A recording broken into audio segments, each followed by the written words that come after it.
Yo, yo, yo. Hi, everyone. What's good? And welcome to the Hustle, Budget, and Glow podcast, our sub series, Straight Talk, Money, and Mindset. I have another amazing guest here with me today. We have Ken. I met Ken a couple weeks ago. Well, actually, no, it's been almost 2 months now that I think about it, at a podcast conference in Chicago. He is an entrepreneur and fellow podcaster, and I'm really happy to have him today to talk about podcast insights.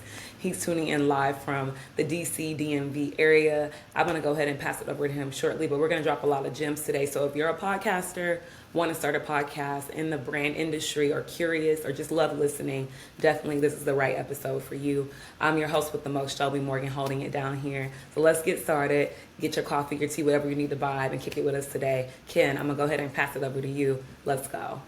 Cool. Well, Shelby, it's a pleasure to be here.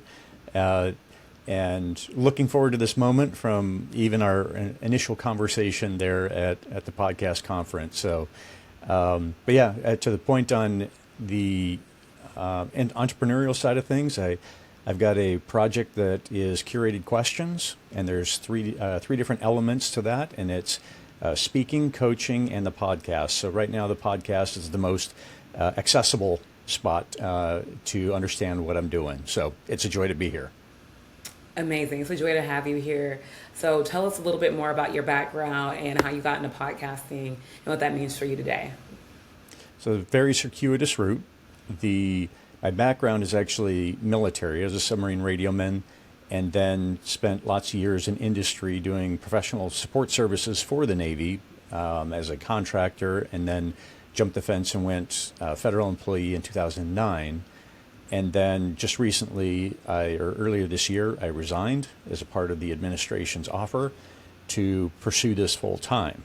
So if we go back to the 2017-18 timeframe, I was really wrestling with, or I kept hearing some variation of the comment, change your questions, change your life. And I'm like, okay, that sounds glorious, and I'd like to bring about some changes, but what exactly are these magical questions that I need to be wrestling with? And there wasn't like one repository for these magical questions, if you will.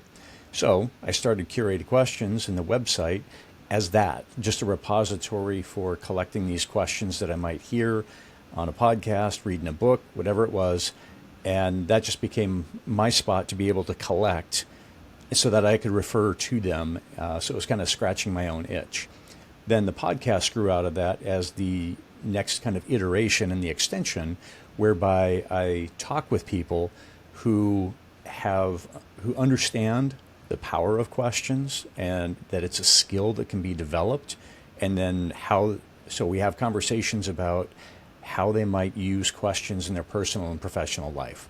So it's been a joy, and just crossed over the 50,000 mark download. So not quite Joe Rogan, but we're making progress. Joe Rogan or not, I think you're phenomenal, Ken. Was super happy and excited to meet you at the podcast conference. I feel like our conversation started with a question. I know hey, I'm Shelby, hey, I'm Ken. But I think the first question you asked me was, is it your first time attending the conference? I can't remember. I know you definitely asked me a question, and then I probably asked you the same or something similar. So our conversation started with a question. I love how you said that the right questions can change your life.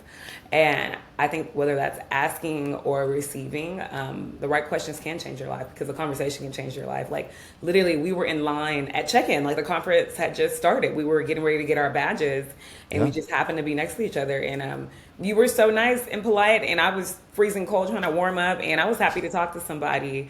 And so I'm so glad we went from standing in line, picking up our badges, to forming a professional work relationship and friendship. And I'm just really glad to have you in my corner, because as a podcaster, especially being like an independent podcaster, being an indie podcaster, it can feel very isolating, right? Especially if there's no one in your community, within the city you live in, that podcast. You kind of got to create that own space for you to connect, that creative safe space. And the best way to often do it is digitally. Thank you again for having me on your show, for having me on your podcast, and collaboration, and just reaching out and saying hi is the best way to just get things rolling. What do you think about that? What do you think is the best way for podcasters to evolve and take off. Like the first thing that they can do when they're independent podcaster. I've been podcasting for like 3 years and a month now, and more consistently now that I have a lot more free time. Now that I'm not in corporate America on such a heavy landscape. But what do you think is like something that a podcaster can do to really grow their network when they're independent podcaster like me and you? And we don't have that Joe Rogan fan base. We don't have a brand deal with Spotify. What would your advice be? Well, certainly the kind of what we've been doing over when we kind of sharing the podcast audience, if you will. So my understanding is that that is a primary driver for growing an audience, is kind of doing the cross channel opportunities like we're doing here, to be able to expand the show to get experience with different audiences, such that it might spark some curiosity and add some listeners through that process. Because now you're introducing, you're getting to know similar fan bases, if you will, and that can kind of grow out. So that to me is certainly an expansion opportunity. And for me, it's taken a little while for me to get just all of my processes down, such that I feel comfortable. I've worked the bugs out. I've done enough fails of forgetting to hit the record button and needing to redo with gracious guests and the like. So working all of those bugs out to me has been the best thing to now get to this point that I'm like, okay, I now know what I'm doing, or I'm far more comfortable in doing what I'm doing. And now it's kind of that opportunity to really start on the growth side of things. I agree. Yeah, you got to kind of work out those intermediate and beginner first steps, right? Really just understanding how to record, the right mic to have, right? How to be active when you're collaborating and doing shows, right? Having the right pitch in your voice, how far to be away from the mic, what kind of schedule you're going to be on. Like all those things are really important. And I had to learn over time. I mean, when I first started recording, I had no idea what I was doing. I know I liked listening to podcasts. I thought it was a really cool way to learn and engage and just have something to look forward to. And I have my like podcasts that I enjoy listening to. And I'm like, okay, like what can I do to get started? What are those first steps, right?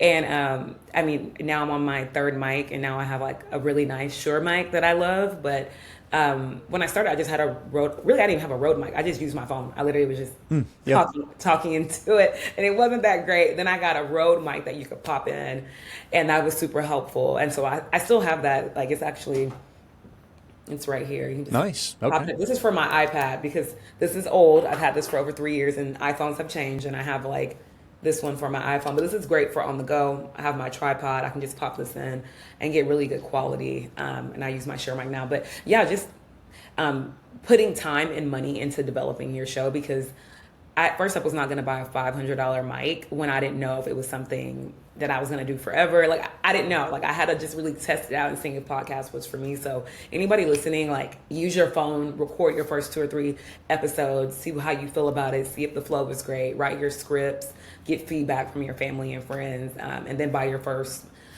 mic. You can use your iPhone for your camera. I'm recording this show on my iPhone right now because the camera quality is great. And I mean, or you can use like your MacBook. I used my MacBook for a long time, and then I figured out you can literally just link your phone to your MacBook and shoot, because I have like a really good camera on my iPhone 16. But as time goes on, I'll get like a better professional camera, and I'll get more lighting, and I'm literally just using the window lighting from my room, and I have a lamp in front of me. But you know, you got to start somewhere, and I think that's the main thing. We just got started, and you started with a website. Literally, like you started with a website, and it was kind of like a journal, like a template where you were dumping these questions in that you would come across from people that you met at professional conferences or personally out on the street, or that you read in a book, and then it made you say, hey, like this might be good for people to hear. So if you remember, what was the first question that you put on your website that made you kind of start curated questions?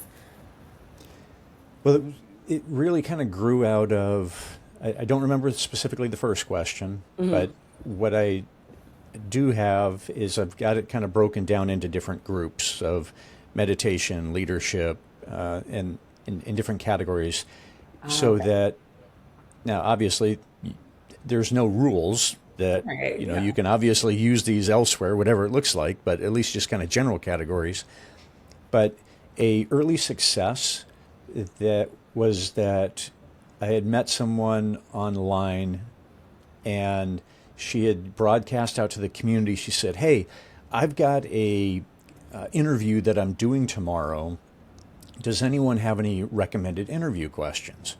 And I happen to have two categories for either side of the table for interviews. And so I shot her a note and I was like, "Hey, as a matter of fact, go check out this website and work your way through the questions." And the reason, so she did that, and she knocked the interview out of the park. They said that her questions were amazing. She was so prepared, and she came back afterwards and she said going through those questions was a primary reason for her to do so well in the interview. Wow. And so why I think that's so valuable is that even if as you go through these questions and as you look at the questions and you're thinking about being on either or whichever side of the table that you're on, or Right. let's say that you're going in for an interview, since the questions cover so many different areas, there's probably going to be some that you wouldn't have the guts to ask. But you've at least emotionally read it because you're thinking about sitting in the chair and talking with the interview panel. And at least it's given you a spot in your brain for considering how I might ask this question. And if it is, why did the last person leave the job? And being able to really sit with that and the potential uncomfortableness of them, if it's easy, that, oh, they, got a new job or, around the world cruise, won the lottery, whatever. Or Right. if it's a toxic work environment and then they have to stumble over the answer because they want to hire you, but they don't want to expose this, then at least having gone through that process, it gives you more confidence because now you were just in that space mentally. Right. And so therefore, I think that that's been, in this particular example, it worked out super well for her, but just being able to give yourself that kind of practice, if you will, of going through and thinking about how you might answer or consider asking questions that you might not have considered before. So that's how I'm using them, or that's how a lot of the time I use them. And that was one of the first times that I got outside input Right. on how well it worked.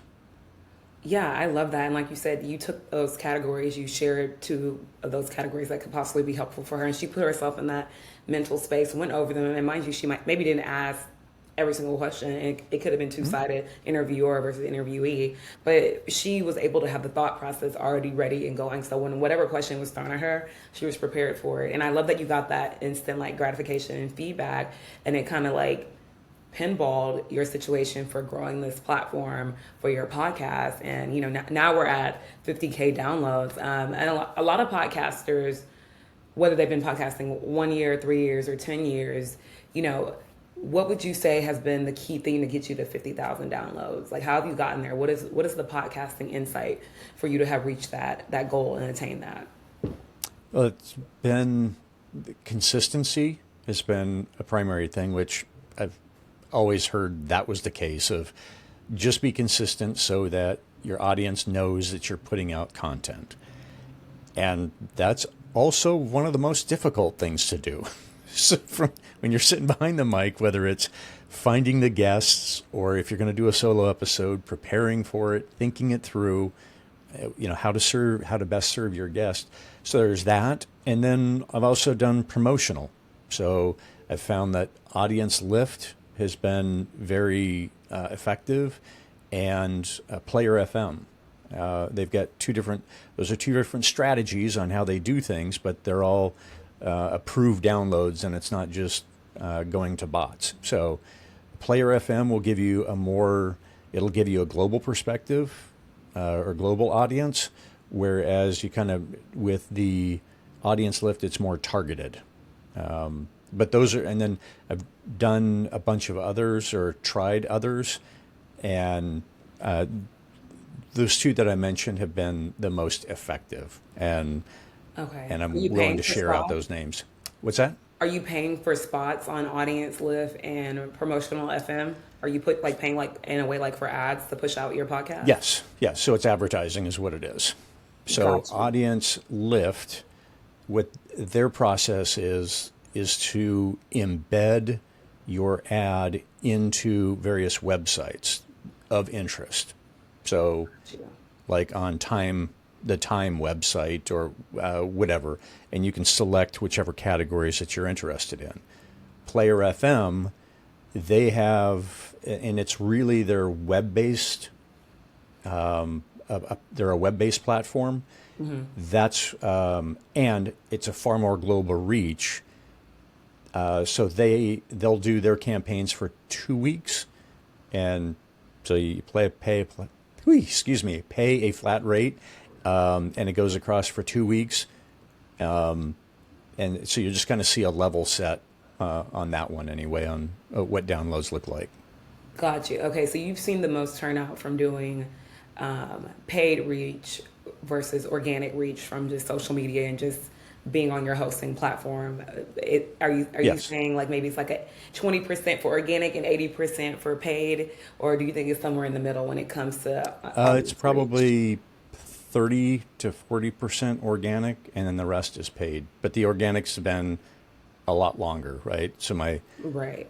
I did 2 episodes. I did one episode at the end of 2019, or December of 2019, one in January of 20, and then I took a hiatus, worked on some other projects, and then re-kicked off in 2024 and been consistent on the biweekly basis since that, and that's where I'd seen more consistent. And then any time that I would do any of the paid or the advertising, then I would see accordingly bumps during those periods of time. That's And that's actually, as helpful. of today, I just shifted to now a weekly cadence instead of biweekly going forward. That's amazing. Yeah, you have to see what's going to work better for your show as you go on. You have to pivot and rebrand and scale back or go forward. It really just depends on what you're looking for and what your audience is looking for when it comes to your show. And like you said, you started, well, 6 years ago at this point, took almost a 5 year hiatus, came back, and now you have the time, the space, the energy to focus and really push things out there. And I think what you really said was important was the organic versus paid. Like, and obviously you're gonna oftentimes see more when it comes to paid versus organic. I don't think either is good or bad. I think it just depends if you have the capital and if that's something you want to do. It just depends on you as a person who has a show. But eventually, at some point, everyone has to do some type of promotional piece, whether it's with a brand or you cross collaborating with somebody. That part has to fall in at some point. And I love that you shared those new two spaces. I had never heard of Podcast FM and I think you said Audience Link. Yeah, So Player FM and Player FM Audience Lift. and Yeah, Audience Live. Okay, yeah, totally butchered. I was close. not, I was close all as good. well. Not paid promotion on this. This is just what I've found and tried different things. This is what I found to be the most effective. That's very helpful because these are the insights. This show today is all about podcast insights and two podcasters connecting and me learning about your journey and what you're doing on your show. So, with that being said, where's your main host platform? Where's your RSS feed come from for That your is on Simplecast. Simplecast? Okay. Yeah, I've been hosting, and I've hosted there since the beginning. Okay. I've considered shifting because I'm also like my website. I made it's time to be for an update and a refresh, and so with that, I may go to WordPress, and as a result of that, I may shift podcast hosting because there's others that are a bit more. They work a little bit better with WordPress Right. versus what I'm currently using. So, and since I'm now, I have a track record of seriously putting out content and being consistent, I'm now thinking to the future and to say, okay, I'm at 50,000 right now. what is it going to look like to get me to, what's going to carry me forward to get to the 5 million, 10 million, whatever that looks like. Well, I know that my website needs the refresh. I get that. And then what are the other things that are going to help set me up for that? Right. Now that I have this experience. Right. What are the next steps to be successful? And I like what you said about just looking at what's next, the next steps. It's very important, guys. If you want to start a podcast, you got to look at next steps. You got to often relook at your brand and what is next for your strategy to pivot forward. And I love that you said that you went from bi-weekly to weekly. So that's something I'm also going to start doing soon. My show is bi-weekly. It comes out every other Tuesday. But now that I'm having more content in the docket, I'm like, I have the material. I have the shows already recorded, or they'll be recorded. Why not just push out weekly? That way I'm giving my audience more interaction with me, and they don't have to wait every other week to get it. They don't got to just see me and hear from me twice a month. And mind you, I put out content on social media. Sometimes I put it out daily. Sometimes I put it out, just 3 times a week. But always posting on social media. And I post on different platforms at different times. I think my 2 wheelhouses are definitely TikTok, Instagram, and YouTube Shorts. Those are like my top 3 where my reels and my shorts and everything perform better. My AI clips that I make with my recording studio. But I think it's just good to be consistent and thinking about what your audience wants more, like that shift you're saying. So definitely going to be shifting to a weekly basis myself. But you got to have the content. You can't go from bi-weekly to weekly and you don't have anything ready to go out, because life can happen. Life can life. And a lot of times you don't have time to record, or you might have to pivot. Like our show, we were going to record last week, but I had to pivot. So now we're recording this week, but that's why you already have material backed up and ready to go in the rocket launcher. So I think that's something really important. And you already said the consistency and having a website. I love that you said podcasters need a website, because if you want to shift your brand if you want to go from being just a podcaster to having a product and service and having a full business, you do have to have a website, because you can put your coaching material on there. You can start putting other things on there that people can reach out to. You have a location, you have a home for your podcast, right? And it's a one-stop shop. So I think that's super critical. And that's something that at some point every podcaster should have. That way people know exactly where to find you, right? Your episodes are on there. Even if you start having merch, if that's something you want to do, or your coaching sessions, whatever the case may be, they can go to www.curatedquestions.org.com, whatever the website is. So definitely, guys, keep that in mind. Definitely have a one-stop shop at some point. It's not important to have right away. I had built a website. I like Wix, and I decided I didn't love the website, so I'm going to start over and build a new one from scratch and integrate my episodes. But I pretty much had finished my website, and I decided I hated it to a certain extent. Hate is a strong word, but I didn't love it. It wasn't giving what I needed to give, so I'm going to shift that. And then your hosting platform, another thing you said, being on the right hosting platform. I've been on Spotify for creators for a while, and it's not working for my brand. I'm actually going to go ahead and shift. I said I was going to work on it this weekend. And just the kind of episodes and that I'm targeting and the audience I'm trying to reach. I have a financial wellness and self-help podcast, and just my traction and where my audience is, like majority of my downloads, like 65 to 75% of them all come from Apple Podcasts. They don't come from Spotify. So there's no point of me continuing to host on Spotify because it's not pushing out to its audience, right? Like I could be getting my audience to grow if I was using a different platform. So I'm going to switch to iHeart. I think just from research, the algorithm and what I'm pushing out and where my downloads are coming from, it makes more sense since it's targeted toward people that use Apple to iPhone users. And again, like it's going to be on other platforms, right? Like I have a small percent from Audible and a few people on Castbox, but majority comes from Apple Podcasts. So Spotify people y'all can still listen, but definitely going to be transitioning over to iHeart, just because the numbers have to make sense, right? Like the data speaks for itself. So as a podcaster, you shared a lot with us thus far in your journey and the questions on how you got started. But what are some of the questions you ask yourself as you're on this podcast journey to continue to grow? Like what's 1 or 2 questions that you try to ask yourself every week, just across the board? I know you say you want to get to that 5 million, that 10 million, you're going to keep growing, but what are some things you ask yourself? So a perennial question for me is one from Seth Godin. and that is, so if you don't know Seth Godin, Yeah, who's that? anytime I can encourage people to go learn who Seth Godin is, the world is a better place, and my Yes. mission is complete.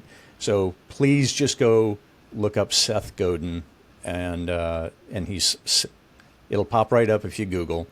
But his a primary question that he asks in his recent book called "This is Strategy" is, "What is the change you seek to make?"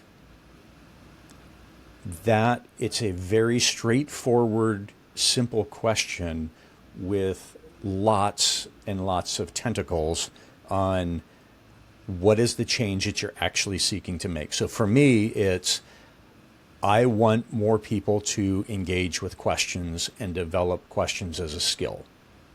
So what can I do to help foster that community? So that is a primary one. And then also, how can I serve the listeners? So a great concept that came out of that podcast event that we were at was the difference between building a stage and building a theater. So for podcasters, now if you're just getting started, this is a concept to hold in the back of your mind, not something that you necessarily have to do at the jump. Right. But the idea is that, okay, here we are on a podcast. So the podcast is a stage of sorts. Shelbie's got her podcast, and she is talking to her community. Well, that's a stage. If you're going to build a theater, then what does the backstage look like? What is the way that your listeners can engage with you directly? Kind of the green room capability. So what is the pathway that your listeners can get access to you, whether it's through private events, whether it's coaching, whatever that looks like? So that's the back piece of the theater. Right. And then there's the front of the theater, the lobby, which is where the community gets to engage with each other. So now if you think through what are ways that you can build out this theater. Now, I haven't done that yet, but that is a question, or that is something that is drawing me forward, saying, how can I build these things out? And so that's very much informing my strategy that comes back to what is the change that I'm seeking to make, and how might I be able to do that to engage with the community? I love that. I think everything's centered at the end of the day is around community and your audience, right? Back of the theater, front of the theater. You have the stage, it's central, right? You're always going to have the stage because we're recording, right? We're putting out content. But one of the main things you said was accessibility. And as a podcaster, you want to be accessible. You want to be on the right platform and in the right spaces so people can hear your content. Because there's so many podcasters now, right? It's grown by millions over the past 5 years since the pandemic. So you want to stand out, you want to be heard, but you want to add value, right? And you have to be accessible in order to give those people value. So I love how you're building out your theater around your stage. And I think it's really important for everyone to have their center stage and think about the outside walls. And as a podcaster, how are you going to build those walls for your community, for them to be in-house and constantly be connected with you, right? Number one, consistency, right? We're both putting out shows, right? You're redoing your website. I'm building a website. We're both doing cross collaboration. We're going to podcasting events. We're engaging and networking with other people.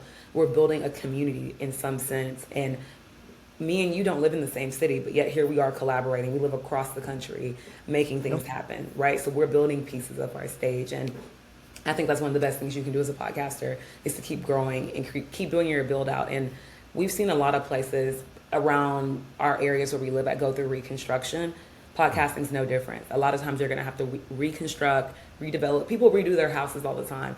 Women redo their kitchens all the time, right? But at the end of the day, it's still a kitchen. You're still in there cooking. You're just redeveloping it. That way you have more access to your ingredients, to your passions, to your recipes. And we're doing the same thing. We're chefs in a digital kitchen, right? And we don't want to just be auditory. We don't want to just be video centric. We want accessibility in all cadences when it comes to being a podcaster. And that's what it's really all about, connecting with a variety of audiences. There are people that haven't heard your podcast or mine, and we want them to, but we want to build a reputation for ourselves, but we want to build reciprocity at the same time, right? We want to make sure we have like a servant's heart and we're giving and receiving. when it comes to the community of people that we're trying to share things with, whether you're a listener or whether you're a fellow podcaster. I think we're all asking ourselves and each other those two questions that you said of how to build community and how to build things with your listeners. And I think that's brilliant. I think that's super helpful. So I want to talk a little bit more about community. It's going to be one of my last questions. So we met at a conference, and the conference was community centric, right? There were podcasters there like me and you. There were brands there like Spotify and Amazon, right? We had people that were curious about creating a podcast that were there at all levels, independent, deals already signed. What does the podcast community look like once you go home, once we leave these events? How can people build a podcast community when they get back to the city they're in, or just when they're at home in general? What does that look like? And how have you been trying to do that? And then I'll answer on my end.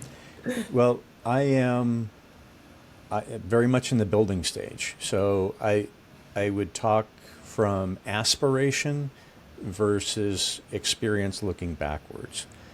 And so what I've been thinking about is like the work of Priya Parker in talking about gathering and what does that look like. And then Will Gadira, who's got Unreasonable Hospitality.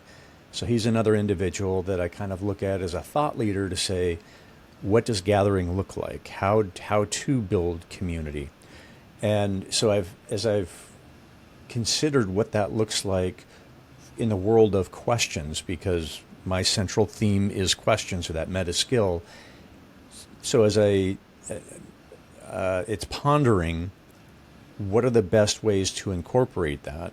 Because since it is a skill, then there's a level of how do we get our reps and sets of asking questions and failing. Recently had Kevin Kelly on, who's he's one of the founders of Wired Magazine and a futurist, and he said that most questions aren't any good. And I appreciated the candor in it because it means that, yeah, so you have to go through. You have to try them. Keep working them. Keep working and trying to find them better. How can you ask a better question to really get to the mark that you want to and the change that you seek to make? So that's what I'm thinking on is how can I build that community? What does that look like? So I'm pulling different examples at this point, trying to figure out what that path forward is so that I can build that community. I love that. Yeah, definitely. You have to pull from different arenas to build your community. You have to network with other people. You have to have insight from different areas and, build your theater, like you said. So I love that you're asking, you're engaging, you're reaching out, you're collaborating, and you're putting in the work to build a community. And I think that is super important. For me, living in Austin, I don't know anyone that has a podcast. And I know Joe Rogan is based here. I've never met him. I've never met a podcaster at all, except for one time. I did meet somebody one time at an event last year that had a podcast. But beyond that, I haven't came across any. And so for me, as an indie podcaster and independent podcaster, I'm looking to build a safe space and a community for people that love podcasting, like they have a podcast, they want to build a podcast, or they love listening to a podcast, and then also working with brands. It's all about a safe space. So of all genres, right? I want everyone, no matter if you're doing film podcast, you're doing horror book podcast, you're doing a question podcast, you're talking about entrepreneurship like me, it doesn't matter. The best way to grow a podcast community is to put people in the same space. So I'm trying to build that here in Austin and try to create some events. That's really my next thing. I love anything that's brought to life physically. I want to be in person. So that's my next big step, is trying to create an event here in the city that I live in.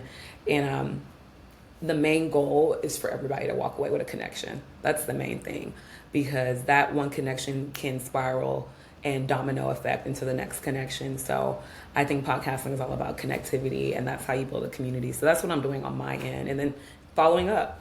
People that I vibe with at the podcast conference in Chicago, like you, I followed up, whether it was on Instagram or whether I got your email or your phone number.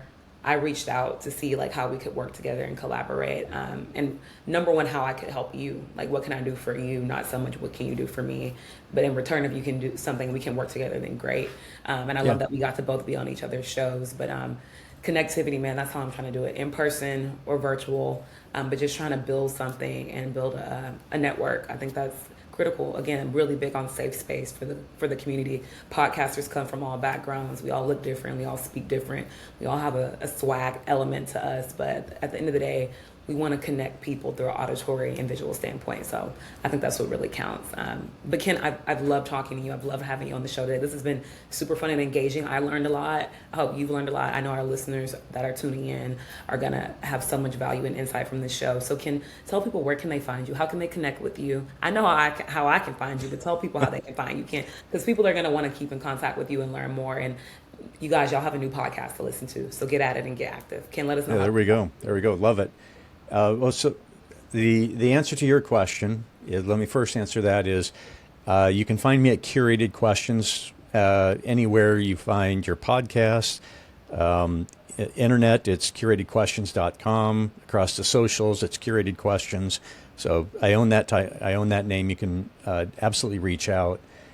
Best place to find me, whichever one is your favorite. Please listen.